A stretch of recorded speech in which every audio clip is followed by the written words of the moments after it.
이렇게 말씀하셨으니 당신들은 이제 주님을 경외하면서 그를 성실하고 진실하게 섬기십시오. 그리고 여러분은 여러분의 조상이 강 저쪽의 메소포타미아와 이집트에서 섬기던 신들을 버리고 오직 주님만 섬기십시오. 주님을 섬기고 싶지 않거든 조상들이 강 저쪽의 메소포타미아에서 섬기던 신들이든지 아니면 당신들이 살고 있는 땅 아모리 사람들의 신들이든지 당신들이 어떤 신들을 섬길 것인지를 오늘 선택하십시오. 나와 나의 집안은 주님을 섬길 것입니다. 아멘. 원래 교동문은 하나님을 찬양하고 이런 걸로 시편을 읽는데 제가 월요일날 보다가 이 교동문을 딱 오늘은 이게 좋겠다고 싶어서 교동문을 같이 읽자 그랬는데 하필 제가 이런 교동문을 읽자 그래서 그런 판결이 나왔는지 모르겠어요. 언제까지 너희는 공정하지 않은 재판을 되풀이하려느냐? 언제까지 너희는 악인의 편을 들겠느냐? 하나님 일어나셔서 이 세상을 재판하여 주십시오. 온 나라가 하나님의 것입니다. 이것도 설교를 가름할까 했습니다. 오늘의 설교 제목은 땅을 주신 하나님입니다. 이제 여호수아서 마지막 설교이고 다음번부터는 이제 가나안에서 사는 이스라엘 백성들에 대해서 설교하겠습니다. 그래서 여호수아서의 큰 두 줄기는 하나는 가나안을 정복하는 것, 그리고 그 가나안을 정복한 것은 하나님이 친히 하신 일임을 믿는 것이고, 그보다 더 중요한 것은 아직 다 정복하지는 못했지만 신실하신 하나님, 약속을 지키시는 하나님, 헷세대의 하나님, 그 하나님의 은혜로 그 가나안 땅을 선물로 받고 분배하는 일이 길게 나오고 그 다음에 여호수아의 고별 설교와 세겜에서의 언약으로 끝을 맺고 있습니다.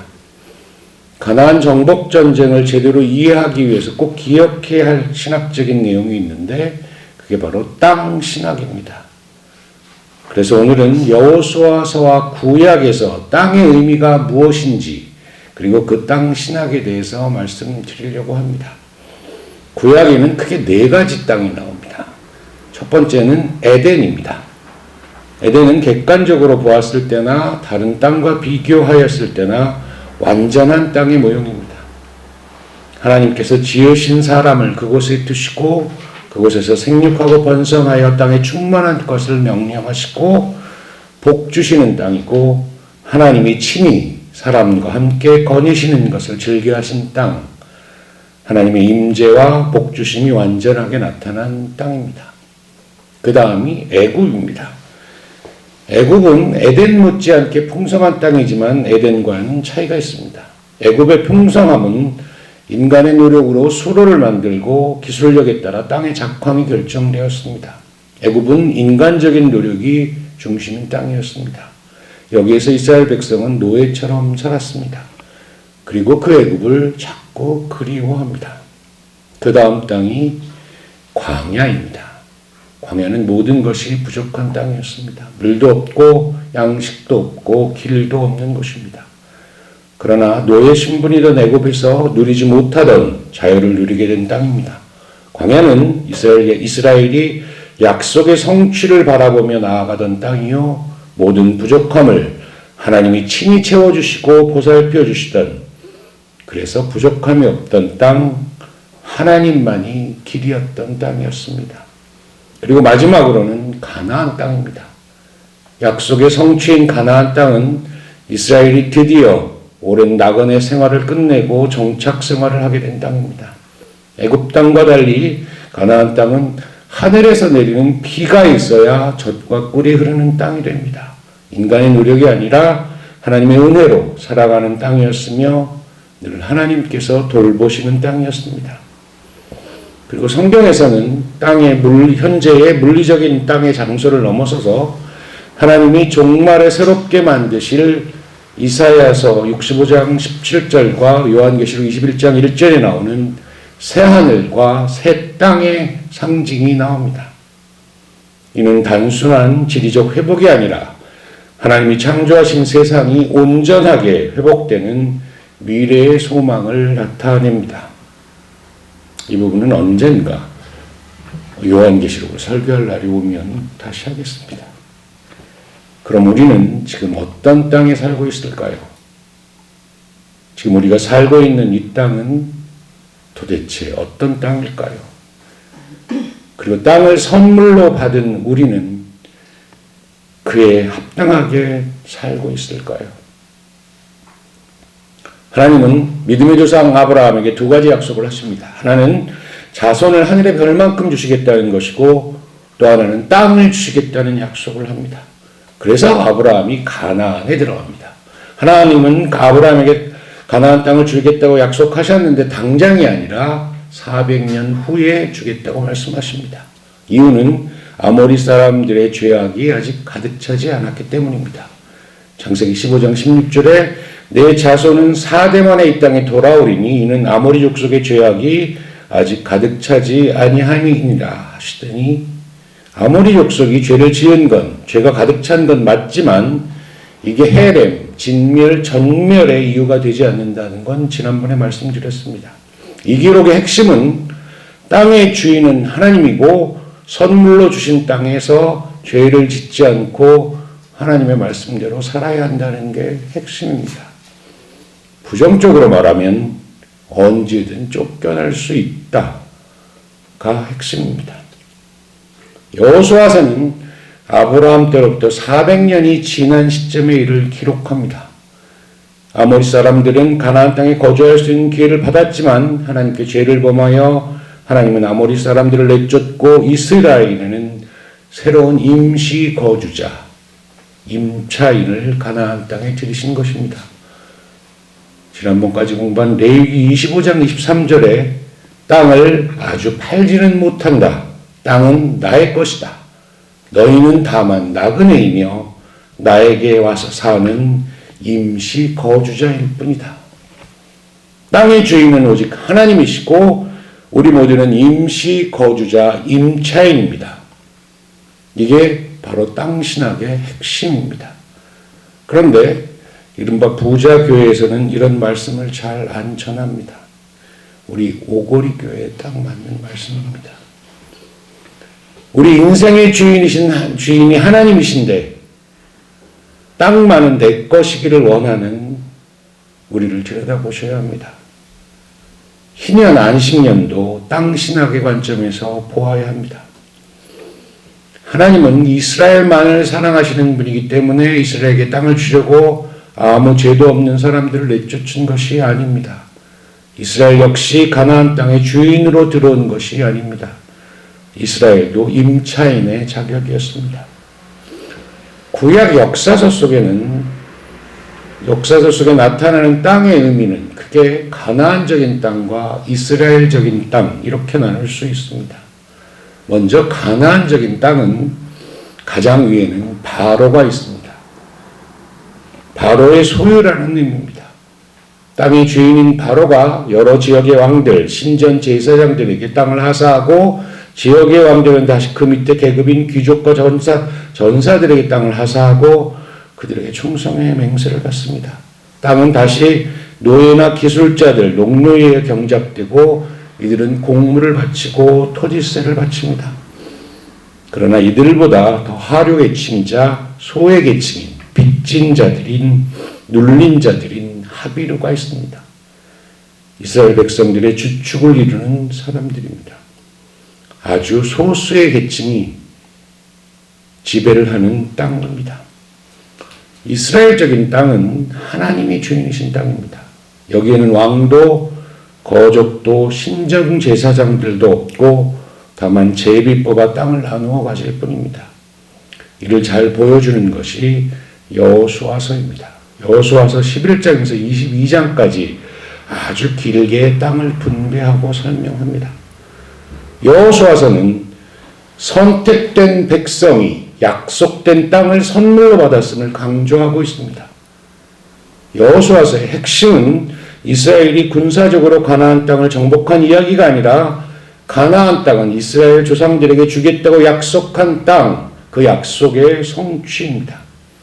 지파별로 식구별로 분배하시는데 여기에는 어떤 특권 계급도 없습니다. 애굽의 노예였던 이스라엘을 구원해내서 자유를 주시고 안식할 수 있는 땅을 선물로 주신 것입니다. 구약 역사서에 있어서 땅의 의미는 땅의 주인이신 하나님이 그의 선택된 백성에게 땅을 선물로 주시는 것입니다. 이스라엘 전 역사에서 이스라엘 백성에게는 그들이 선택된 백성이라는 점 못지않게 가나안 땅이 하나님께서 그들에게 주신 선물이라는 점이 참 중요합니다. 그러나 땅을 상실하고 바벨론의 포로로 잡혀가는 경험을 했던 포로기와 포로기 이후의 이스라엘의 백성들에게 땅은 성취된 약속인 동시에 무효화된 유산입니다. 그리고 여호와의 신실성의 상징인 동시에 이스라엘의 신실하지 못함의 상징이기도 합니다. 이렇게 땅은 민족적인 정체성의 중심인 동시에 후회와 희망의 대상이기도 합니다. 그래서 땅은 이스라엘에게 자신의 정체성을 돌아보게 하는 아주 중요한 채널입니다. 이스라엘이 살고 있는 땅은 원래부터 이스라엘에게 속한 것이 아니라 언약의 근거에서 주어진 언약의 장소이고, 따라서 계약을 파기하는 한 계약의 장소에서 살 수 없다는 것을 여호수아서는 거듭 강조합니다. 이스라엘은 언약 규정, 그러니까 율법을 지킬 때에만 비로소 왕의 하사로 주어진 가나안 땅에서 살 수 있는 것입니다. 오늘의 본문인 여호수아의 고별 설교사 그리고 그 안에 있는 세겜 언약갱신에서 잘 볼 수 있습니다. 꼭 오늘 집에 가셔서 여호수아서 23장과 24장을 읽어보시기를 꼭 부탁드립니다. 약속을 지키시는 하나님이 아브라함에서 이삭, 야곱을 거쳐서 출애굽, 광야를 지나 어떻게 우리를 돌보셨는지, 그 약속의 성취로 가나안을 정복해 하시고 땅을 선물로 주셨는지, 선물로 땅을 받은 우리가 그 언약을 지키기 위해 율법을 잘 지켜야 그 땅에 살 수 있다고 여호수아가 간절히 설교합니다. 그 신들의 이름을 부르거나 맹세하지 말고 그들과 혼인하지 말고 다른 신을 경배하지 말고 이방신을 섬기지 말고. 오늘의 본문에는 당신들이 어떤 신을 섬길 것인지 오늘 선택하라 하십니다. 우상 숭배에 대해서 계속 경고합니다. 이 말씀을 깊이 보셔야 합니다. 지금 우리에게 우상 숭배는 무엇일까요? 다른 신, 불교나 이슬람 이런 거 믿지 말라, 이런 거 아닌 거 아시지요? 박연석 목사님은 이 우상 숭배를 이렇게 말씀하십니다. 주 안에서 모든 것을 할 수 있다고 믿는 자신감, 승리주의, 번영신앙, 만사형통, 이런 게 우상숭배일 수 있다고 말씀하십니다. 땅은 내 것이라는, 그래서 한 뼘의 땅도 그냥 내어줄 수 없다는 이기심, 남들은 어떻든 나만, 우리 가족만 잘 살면 된다는 생각, 예수 믿으면 복 받는다, 잘 산다는 번영신앙, 저는 이런 게 모두 우상숭배라고 생각합니다. 예수 믿는 부모님한테 제일 듣기 싫은 말 뭔지 아시지요? 봐라, 쟤는 저렇게 기도 열심히 하니까 잘 살지 않니? 이런 말 제일 듣기 싫습니다. 신앙이 있어도, 예수 잘 믿고 기도 열심히 해도 가난할 수 있고 아플 수 있고 하는 일마다 실패할 수 있습니다. 신앙은 잘 살아도 못 살아도 감사할 수 있는 것, 그것 아닙니까? 우상 숭배를 하지 않으려면 하나님이 주신 율법과 법도에 따라 살아야 합니다. 그런데 도대체 이 율법과 법도를 따라 사는 삶이 무엇일까요? 그것은 하나님을 사랑하고 이웃을 사랑하는 삶입니다. 구약 역사서에서 땅이 가지는 신학적 의미입니다. 이런 땅 신학에 근거해서 하나님 사랑, 이웃 사랑의 의미에 대해서 좀 더 구체적으로 살펴보겠습니다. 땅의 주인이신 하나님이 우리에게 땅을 임대해 주십니다. 우리는 그 땅을 임차해서 사용하는 것입니다.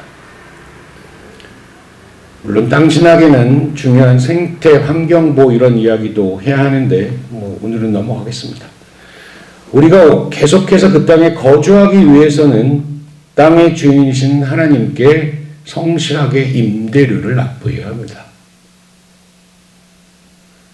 이스라엘 백성들에게 그 임대료는 히브리어로 미스파트와 체다카입니다. 이것이 바로 하나님이 기대하시는 임대료입니다.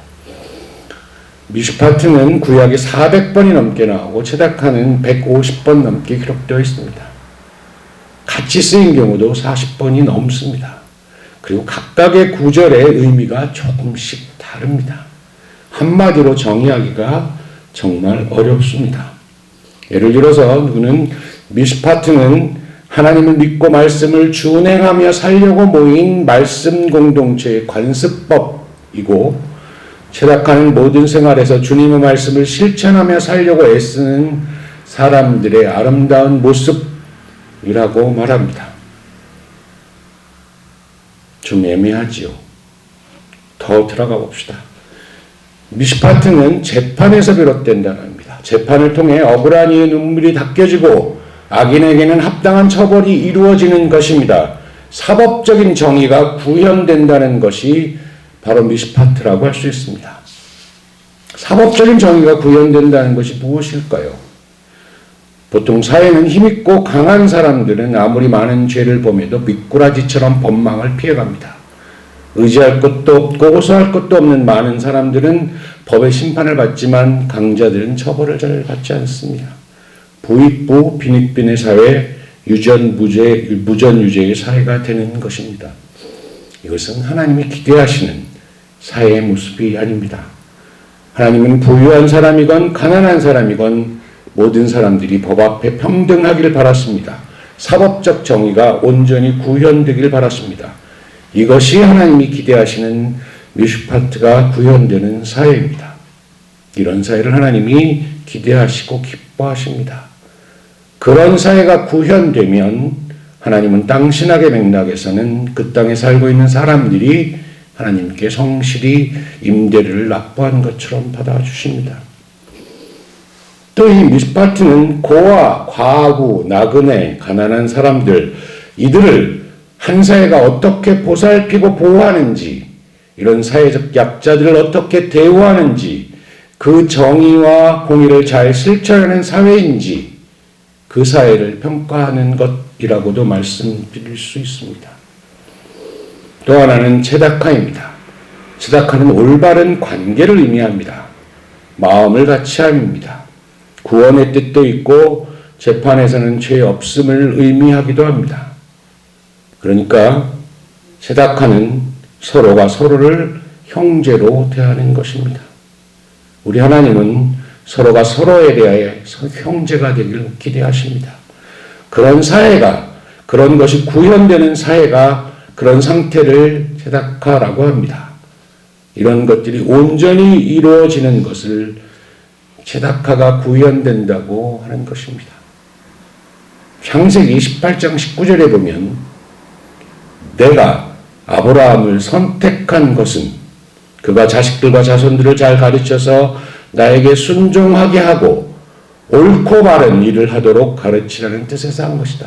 이 옳고 바른 이 미스파트와 체다카입니다.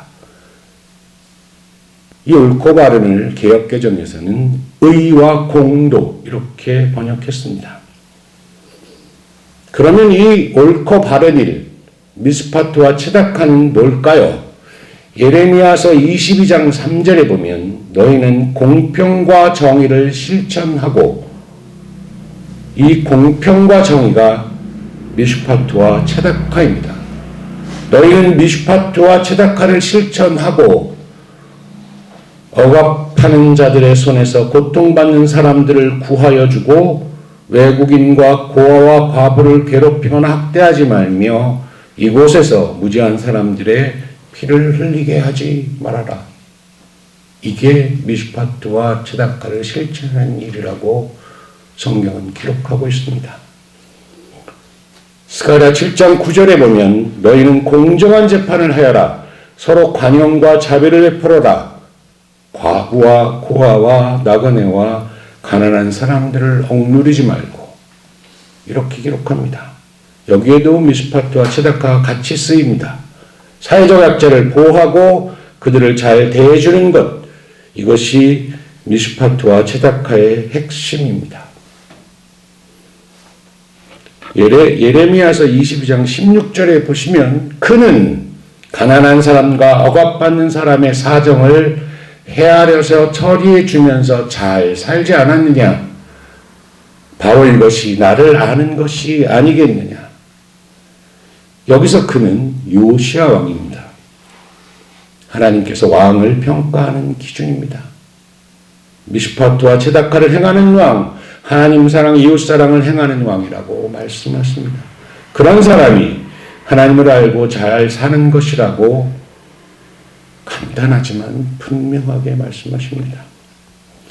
물론 이렇게 간단하게 해석하기가 참 그렇지만 아무튼 공부 많이 하신 우리 오거리 교인들을 위해서 우리 성서에서 이 츠다카와 미슈파트를 어떻게 번역했는지를 A4지 80장에 있는 논문을 제가 끝나고 카톡에 올려드리겠습니다. 궁금하시면 주번을 한번 봐주시면 함께 맞는 비 있습니다. 설교를 준비하면서 이게 미슈파트의 말씀이기도 하고 츠다카의 말씀이기도 한 것 같아서 올려놨습니다. 누군가를 돕는다는 것은 우산을 들어주는 것이 아니라 함께 비를 맞는 것입니다. 우리 오거리 교회는 우산도 들어주고 함께 비도 맞아주는 교회라고 저는 확신합니다. 땅의 주인이신 하나님은 그 땅의 임차인들에게 임대료가 체납된 것을 경고하십니다. 누구를 통해 하십니까? 예언자들을 통해 하십니다. 구약의 무수한 예언자들이 바로 이 역할을 했던 것입니다. 하나님이 기대하셨던 미슈파트와 츠다카가 구현되는 사회를 건설하지 못했다. 이런 삶을 지속하게 되면 땅의 주인이신 하나님으로부터 심판을 피할 길이 없다. 지금이라도 돌이켜야 한다. 하나님이 기뻐하시는 미슈파트와 츠다카가 구현되는 사회를 건설해야 한다. 이렇게 외쳤던 사람들이 구약의 예언자들입니다. 이스라엘은 그 땅에 거주하면서 하나님이 기대하시고 원하셨던 미슈파트와 츠다카가 구현되는 사회를 건설하지 못했습니다. 이스라엘은 가나안에 또 하나의 애굽을 건설하였습니다. 그 결과 북이스라엘은 아시리아에게 남유다는 바벨론을 통해서 내어 쫓김을 당합니다. 저번에도 말씀드렸지만 구약의 전체 이야기는 출애굽에 실패한 이스라엘의 이야기고 그 실패에 대한 이스라엘 공동체의 뒤늦은 신앙 고백입니다. 가나안 땅에 정착한다는 것은 구원의 완성이 아니라 구원의 시작입니다. 가나안 땅을 정복하고 그 땅에 하나님의 통치가 구현되는 하나님 나라를 건설하는 것, 이것이 출애굽의 궁극적인 목적입니다. 이스라엘이 가나안 땅에 들어왔다고 끝이 아닙니다. 이제 이스라엘은 가나안 땅에서 본격적으로 하나님의 나라를 살아내야 합니다. 자신들을 통해 이방 백성에게 하나님의 나라가 어떤 것인지 증거해야 합니다. 그 하나님 나라를 살아내는 것, 그것은 미슈파트와 츠다카를 실천하는 일이고 사회적 약자를 보호하는 일이고 우리가 그들과 함께 비를 맞는 것입니다. 지금 우리는 미슈파트와 츠다카를 지키며 살고 있을까요? 땅을 선물로 주신 하나님, 우리는 지금 무슨 가치를 가지고 구체적으로 어떤 실천을 하면서 이 땅에서 살고 있을까요? 요즘 이 시국에 대한 단상을 하나 말씀드리면서 마치겠습니다. 우리 목사님이 매주 강복전을 하시는 민수기 6장 24절에서 26절 기억하시지요? 주님께서 당신들에게 복을 주시고 당신들을 지켜주시며 주님께서 당신들을 밝은 얼굴로 대하시고 당신들에게 은혜를 베푸시며 주님께서 당신들을 고이 보시어서 당신들에게 평화를 주시기를 바핍니다. 제가 얼마 전에 송민원 교수의 히브리어의 시간이라는 책을 읽으면서 큰 은혜를 받았습니다.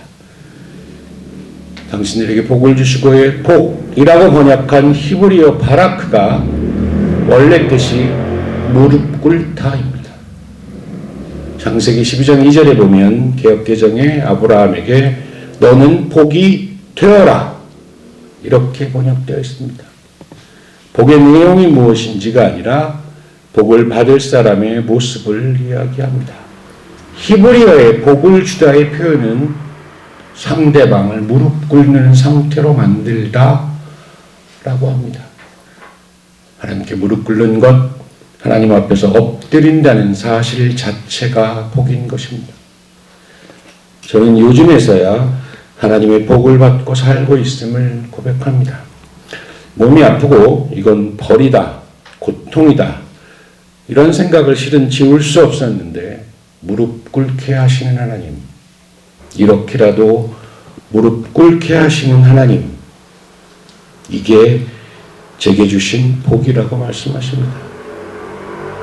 그리고 이 전쟁 같은 시국에 정말 간절한 기도가 우리 모두에게 나옵니다. 무릎 꿇게 하십니다. 그리고 이게 복이라고 말씀하십니다.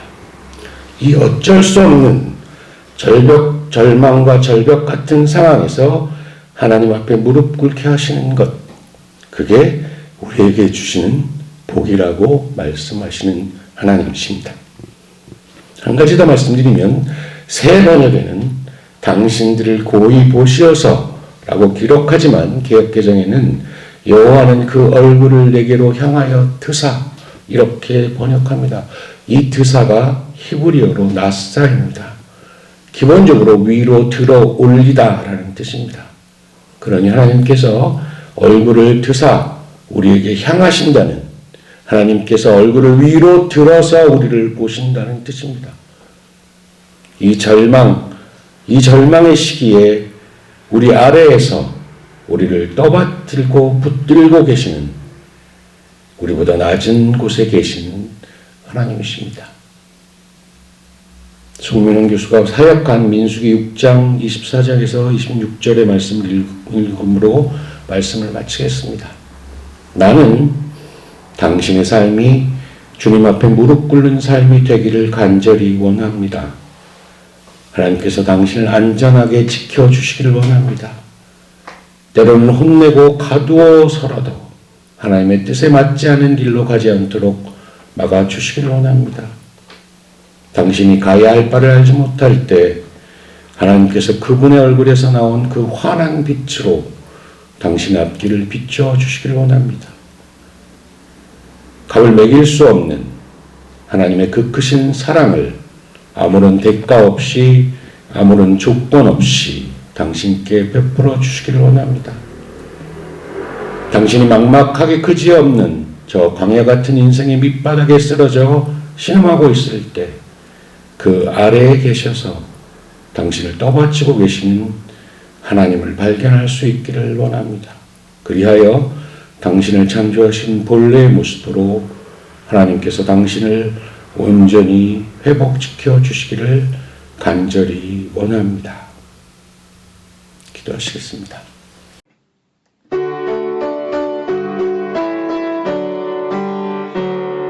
주여 우리 축복하소서.